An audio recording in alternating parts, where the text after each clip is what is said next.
azim Indonesia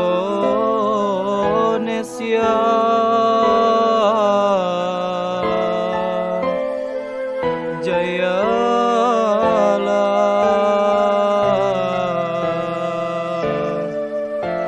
Indonesia.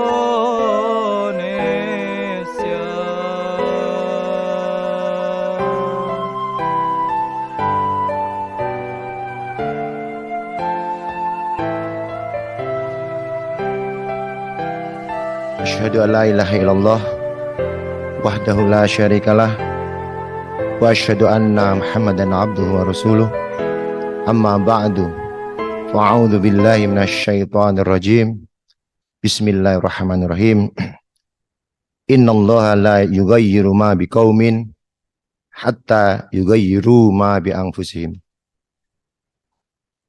Al-Mukarram wal Muhtaram, sadari majlis,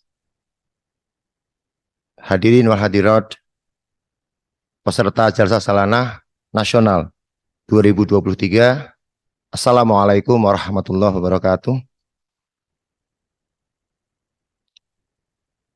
Materi ceramah Jalsah Salanah Nasional yang telah diamanatkan kepada saya adalah hidup mandiri karakter umat Islam. Berkenaan dengan hal ini, Allah Subhanahu wa taala telah memberikan petunjuk yang sangat jelas di dalam surah Ar-Ra'd ayat ke-12. Innallaha la yughayyiru ma biqaumin hatta yughayyiru ma bi anfusihim. Yang artinya, sesungguhnya Allah tidak akan mengubah keadaan suatu kaum sebelum mereka mengubah keadaan diri mereka sendiri. Di dalam ayat ini Allah Ta'ala memberikan petunjuk kepada orang-orang yang beriman bahwasanya manusia juga memiliki kuasa atas dirinya sendiri untuk mengubah keadaannya. Dia bisa melakukan perbuatan buruk atas keinginannya, demikian juga sebaliknya. Ayat ini juga mengandung perintah untuk bersikap mandiri, yaitu jikalau menginginkan perubahan, maka segeralah mulai untuk diri sendiri, jangan menunggu orang lain. Mandiri tidak berarti tak membutuhkan orang lain. Hanya saja kita melatih diri untuk terbiasa tidak berharap kepada selain Allah Ta'ala. Sebab bila demikian, bila harapan tak terwujud, maka kekecewaan yang justru akan terwujud. Padahal bergantung kepada makhluk juga tak dibenarkan. Al-Quran telah menawarkan konsep kemandirian yang ideal dan terbaik.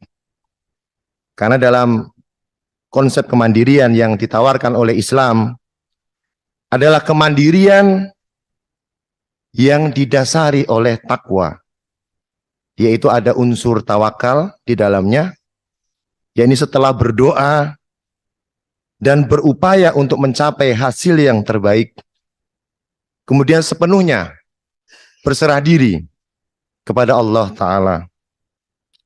Di dalam Islam diajarkan untuk menganggap keputusan Allah lah yang terbaik, sehingga apapun yang telah diputuskan oleh Allah Ta'ala, maka kita semua diharuskan untuk ikhlas menerimanya. Hadirin wal hadirat rahimakumullah, konsep kemandirian yang tidak didasari oleh tawakal kepada Allah hanya akan berujung kepada kekecewaan, penyesalan, kesedihan, bahkan depresi, hingga seseorang bisa mengakhiri hidupnya sendiri. Sebagai contohnya adalah apa yang terjadi di negara Jepang. Jepang adalah sebuah negara yang menjunjung tinggi konsep kemandirian. Sudah sejak lama Jepang dikenal sebagai negara yang paling disiplin dan juga memiliki iklim kompetisi yang sangat ketat di antara masyarakatnya. Namun ternyata tidak semua bisa mengikuti alur dan bertahan dalam iklim kompetisi masyarakat di Jepang ini. Tidak ada kata gagal, sehingga mereka memiliki tradisi, ya, harakiri namanya, yakni bunuh diri. Dari mulai harakiri menggunakan pedang di zaman samurai dahulu, hingga mereka pergi ke Gunung Fuji, ya, yang sangat terkenal angker dan seram, dan bunuh diri di sana. Walaupun tradisi bunuh diri di Jepang ini sudah berlangsung lama, namun bukan berarti tradisi ini hilang dan berkurang. Nyatanya saat ini tradisi dan kebiasaan bunuh diri di Jepang tetap meningkat, ya, dan tinggi persentasenya. Namun alasan bunuh diri di antara warga Jepang dahulu dan sekarang berbeda. Jika zaman dahulu masyarakat Jepang bunuh diri karena alasan mempertahankan harga diri akibat lalai atau gagal dalam tugas tertentu, saat ini mayoritas masyarakat Jepang bunuh diri karena alasan tekanan hidup dan ekonomi. Banyak masyarakat Jepang yang depresi, lalu kemudian memilih menjadi hikikomori. Jadi ada harakiri, ada hikikomori. Kalau hikikomori ini, dia mengasingkan diri dari pergaulan dengan masyarakat, ya. Tapi juga ada yang kemudian karena depresi mengakhiri hidupnya.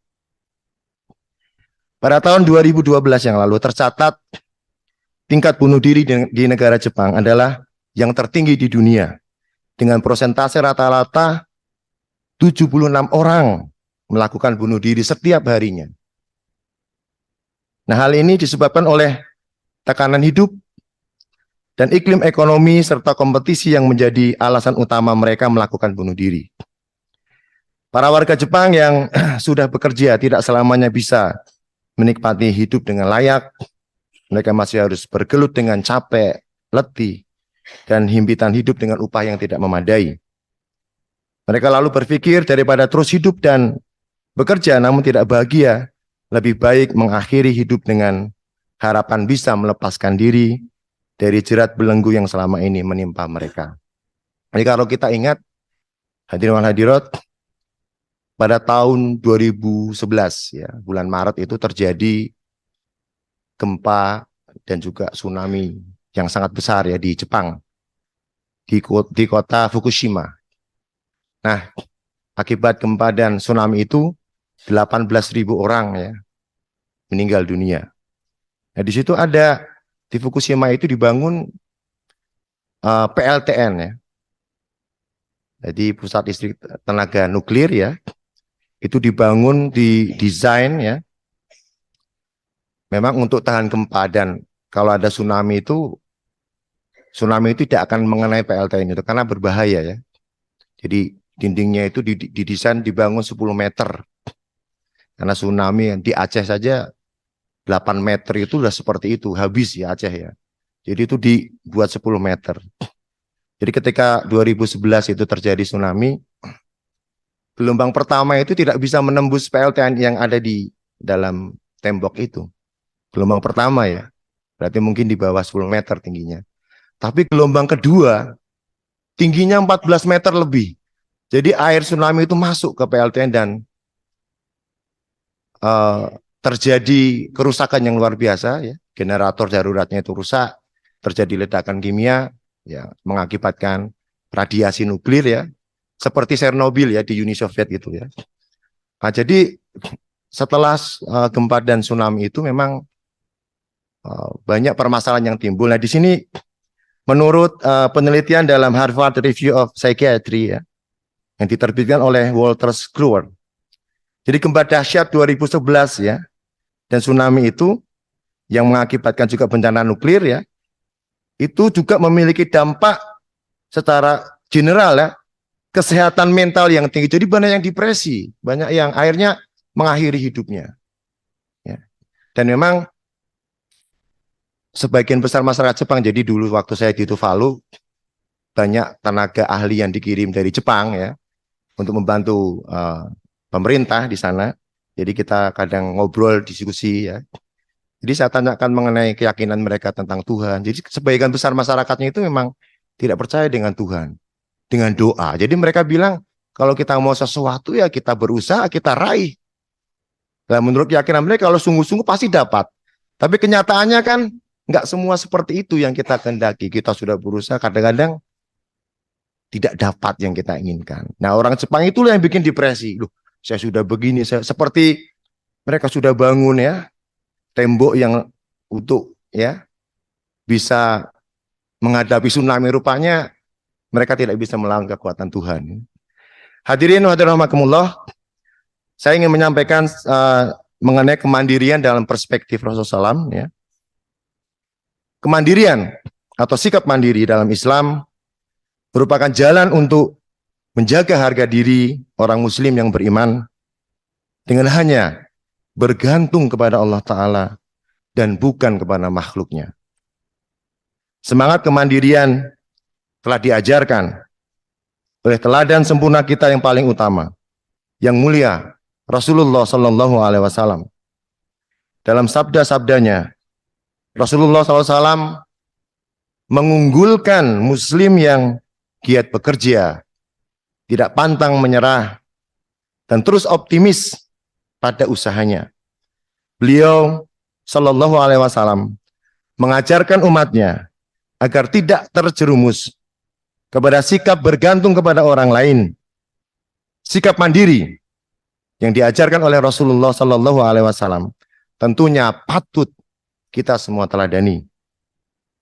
Di dalam beberapa hadis Rasulullah Sallallahu Alaihi Wasallam menjelaskan bahwa sikap mandiri adalah sikap yang harus ditanamkan dalam diri seorang muslim, baik laki-laki maupun perempuan.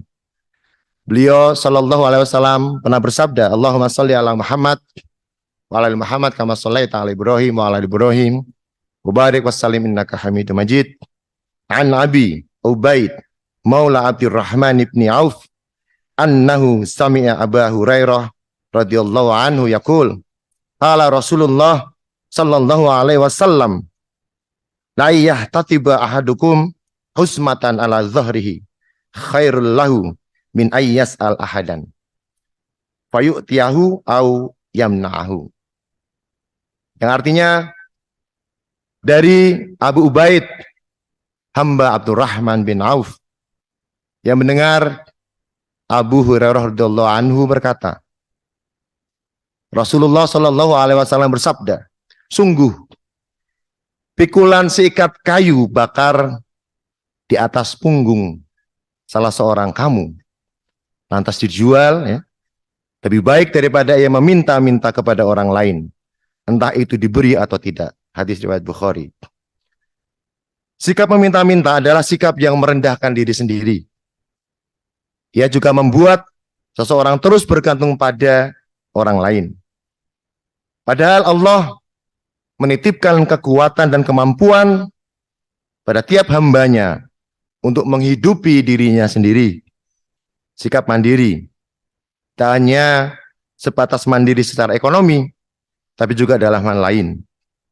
Membiasakan diri untuk memulai hal baik tanpa harus menunggu orang berbuat baik adalah salah satu sikap mandiri. Jika seseorang memiliki sikap mandiri, ia takkan menunggu orang lain memberi kesempatan, tetapi akan justru mencari kesempatan itu.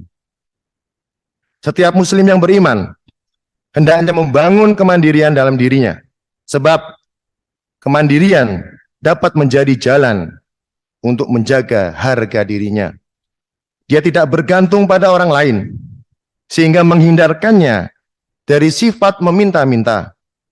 Orang yang mandiri pantang untuk menengadahkan tangan kepada makhluknya. Nare takbir, nare takbir, Allahu Akbar. Hazrat Muhammad Mustafa, Hazrat Muhammad Mustafa, Allah Jasa Salana Indonesia, Zindabad. nare takbir, Allah Allahu Akbar. Dia rela harus bekerja keras demi mencukupi kehidupannya. Satu-satunya tempat untuk menyandarkan beban dan berkeluh kesah hanyalah kepada Allah Ta'ala yang berkuasa atas segala sesuatu.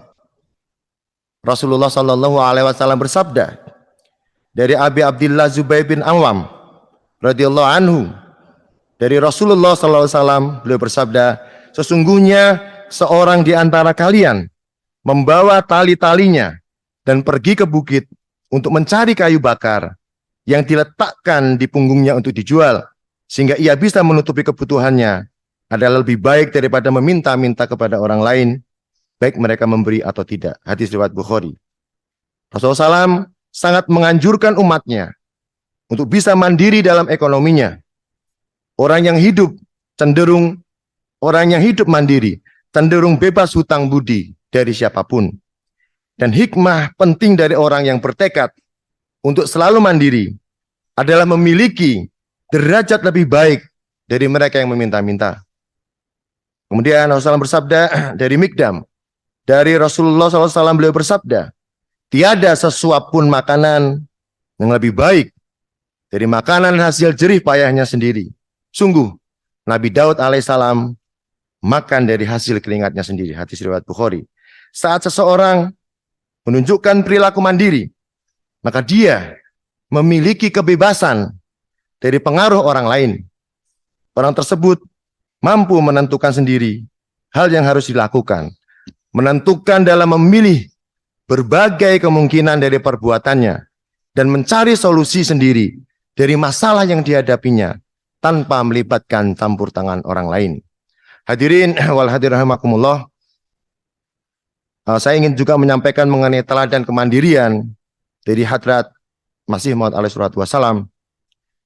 Di dalam khutbah Jumat pada tanggal 18 Juli 2008, tahun di mana perayaan sahabat Khilafat Ahmadiyah dirayakan di seluruh dunia, Sayyidina Amirul Mukminin Hadrat Khalifatul Masih Al-Khamis Ayyadahullah Ta'ala bin Nasil Ayis memberikan nasihat-nasihat yang luar biasa kepada seluruh Ahmadi berkenaan dengan pengkhidmatan tamu, ya, di event Jalsa Salana. Dalam penjelasannya, Huzur juga menyampaikan aspek kemandirian yang dicontohkan oleh yang mulia Rasulullah Sallallahu Alaihi Wasallam dan juga Hadrat Masih Maud alaihi salatu wassalam dalam mengkhidmati para tamunya.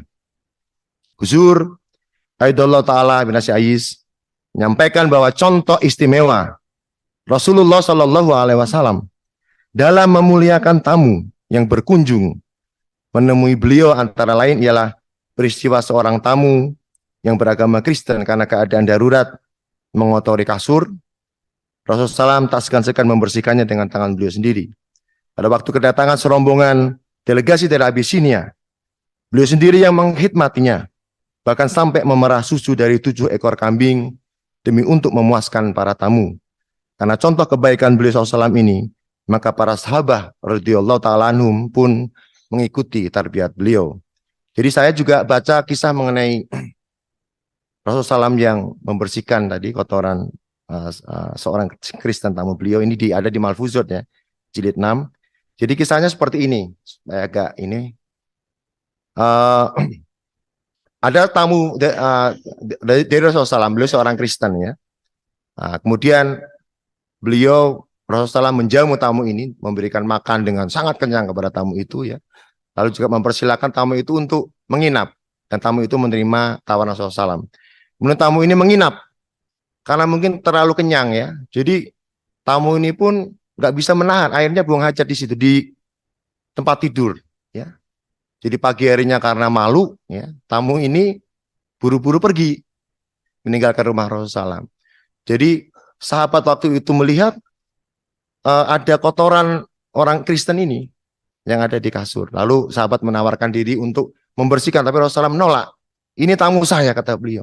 Saya yang harus membersihkannya dengan tangan saya sendiri, kata beliau. Nah kemudian orang Kristen ini yang sudah jauh sekitar udah berapa mil begitu jauh ya, itu teringat salib emasnya ketinggalan rupanya di kamar tadi. Jadi terpaksa harus balik. Ketika balik itu sedang melihat Rasulullah membersihkan kotoran dia. Dia sangat malu dan lalu dia mengatakan kepada Rasulullah, ya, kalau saya yang ada di posisi Anda, saya tidak akan melakukan hal ini. Berarti Anda memang orang suci dan Anda memang utusan Allah Ta'ala. Sehingga orang ini baiat masuk ke dalam Islam. Nah, kemudian contoh dan teladan seperti ini pun ya, kita melihat di dalam kehidupan Hadrat Masih Maud alaihi wassalam. Jadi di dalam buku Fatah Islam, ya, di dalam buku Kemenangan Islam, yang beliau alaihi tulis di tahun 1890, ada dijelaskan mengenai 5 proyek ilahi yang harus dijalankan untuk dapat mewujudkan kemenangan Islam. Ya. Yang pertama adalah proyek pengadaan atau penulisan buku-buku yang dikerjakan sendiri oleh Hadrat Masih Maud alaihi wassalam melalui bimbingan dan pertolongan ilahi. Allah Ta'ala telah menganugerahkan pengetahuan khusus kepada Hadrat Masih Maud alaihi salam untuk menuliskan buku-buku tersebut, yakni lebih dari 80 buku karya beliau alaihi salam. Ini yang kedua adalah proyek penerbitan selebaran-selebaran yang juga merupakan perintah ilahi. Ini telah dilaksanakan penerbitan lebih dari 20.000 selebaran tentang kebenaran dan hujah-hujah mengenai Islam. Yang ketiga adalah proyek yang berkaitan dengan pelayanan kepada para tamu yang datang untuk mencari kebenaran atau keperluan yang lain. Jadi selama 7 tahun terakhir telah ada 60.000 pengunjung atau lebih. Kemudian Hadrat Masih Maud alaihi salam juga menyampaikan bahwa metode ini, metode yang sangat efektif untuk membangun komunikasi yang cepat dan efektif dengan para tamu yang datang. Yang keempat adalah berhubungan dengan surat menyurat dengan para penanyanya, para pencari kebenaran, bahkan para penentang. Lebih dari 90.000 surat dari mereka telah dibalas dan diberikan jawaban secara tertulis. Setiap bulannya sejumlah 300 sampai 700 bahkan 1.000 pucuk surat harus dibalas. Dan yang kelima adalah dari rencana ini yang ditegakkan oleh Allah Ta'ala melalui wahyu dan ilhamnya yang khas, yaitu mata rantai orang-orang yang menjadi murid dan yang beat. Ini adalah 5 macam mata rantai yang telah dibentuk oleh Allah Ta'ala dengan tangannya sendiri. Meskipun seorang yang dangkal pemikirannya menganggap bahwa hanya mata rantai penulisan dan penerbitanlah yang penting dan menganggap bahwa cabang-cabang yang lain itu tidak penting dan sia-sia. Tetapi dalam pandangan Allah Ta'ala, semua ini penting dan perbaikan yang telah dikehendakinya, perbaikan itu tidak akan mungkin terjadi tanpa menggunakan kelima cara tersebut. Ini ada di Fatah Islam halaman 18 sampai 34. Nare takbir. Akbar. Nare takbir. Allahu Akbar. Hazrat Muhammad Mustafa. Allah salam. Gulami Ahmad Ki. Ini. Gulami Ahmad Ki. Jasa Salana Indonesia. Indah bang. Nare takbir. Allahu Akbar. Nare takbir. Allahu Akbar. Dan di masa-masa awal, ya, kelima proyek ilahi tersebut biasa dikerjakan oleh beliau alaihissalam sendiri. Ya. Jadi sebagian besar tadi ada 5 proyek itu dikerjakan oleh Hadrat Masih Maud sendiri. Coba bayangkan, mengkhidmati 60.000 tamu, ya, membalas surat 90.000 surat dan tadi selebaran ada 20.000. Itu beliau kerjakan sebagian besar dengan tangan beliau sendiri. Ya. Nah, kita melihat kemandirian yang telah ditunjukkan oleh Hadrat Masih Maud alaihissalam. Selama beliau alaihissalam masih bisa mengerjakannya, maka beliau alaihissalam akan mengerjakannya dengan penuh ketulusan dan dengan penuh kasih sayang. Hal ini pun disinggung dalam khutbah huzur Aidullah Ta'ala bin Nasih Ais pada tanggal 18 Juli 2008, bahwasanya huzur menyampaikan beberapa kisah yang mengharukan yang diriwayatkan berbagai sahabat Hadrat Masih Maud alaihissalam yang datang ke Kadian dari tempat-tempat yang jauh. Kisah-kisah yang sangat menggugah dan mengesankan mereka itu mulai dari bagaimana Hadrat Masih Maud alaihissalam berupaya memenuhi kebutuhan para tamu yang punya kebiasaan unik mengunyah sirih. Berkenaan dengan membukakan pintu bagi para tamu yang datang meskipun banyak orang di dekat beliau. Berkenaan dengan memberikan makanan ataupun susu hangat dengan tangan beliau sendiri di pagi dini hari. Kemudian memberikan selimut dan kasur. Ya, beliau yang memberikan selimut dan kasur beliau untuk kenyamanan para tamu. Yang kesemuanya itu beliau lakukan dengan penuh kecintaan dan hikmah kebaikan. Sehingga berkenaan dengan pengkhidmatan kepada tamu, ada sebuah kutipan yang saya akan sampaikan, yakni Hadrat Masih Maud alaihissalam bersabda, tadi malam aku telah ditegur Allah Ta'ala, dapur umumku tidak dikehendaki, karena di sana terjadi praktek diskriminasi. Mereka yang miskin telah diabaikan, sedangkan yang kaya diperlakukan istimewa.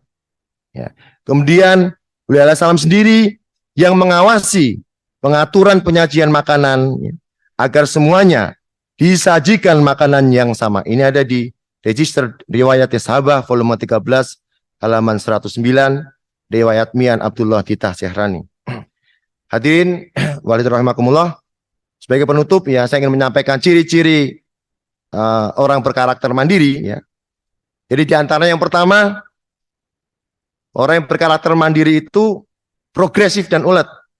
Jadi memiliki tekad yang kuat dalam meraih prestasi terbaik dengan usaha yang penuh ketekunan, terencana, dan bertahap dalam mewujudkan harapannya. Yang kedua, memiliki inisiatif.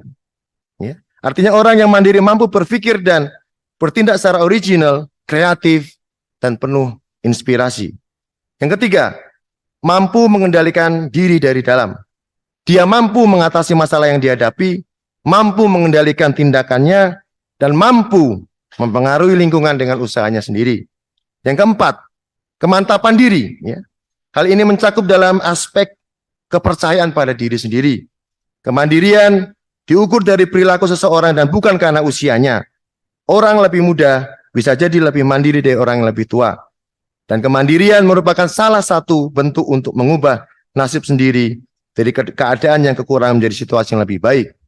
Hadirin yang mulia, semoga kita semua sebagai umat Islam mampu untuk menjadi umat yang memiliki karakter mandiri, sebab kemandirian adalah kunci dari dapat terwujudnya sabda baginda yang mulia Rasulullah SAW, ya, wa khairun nasi anfa'uhum linnas, dan sebaik-baik manusia adalah yang paling bermanfaat bagi manusia yang lainnya. Jadi saya cukup sekian, semoga kita semua mampu mengupayakan hal ini untuk menjadi muslim-muslim yang berkarakter mandiri dan tidak bergantung kepada makhluk lain selain Allah Subhanahu wa taala. Akhiru da'wana alhamdulillahirabbil alamin. Wassalamualaikum warahmatullahi wabarakatuh. Indonesia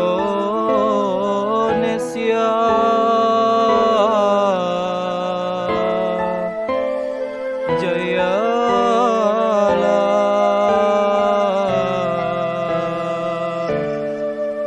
Indonesia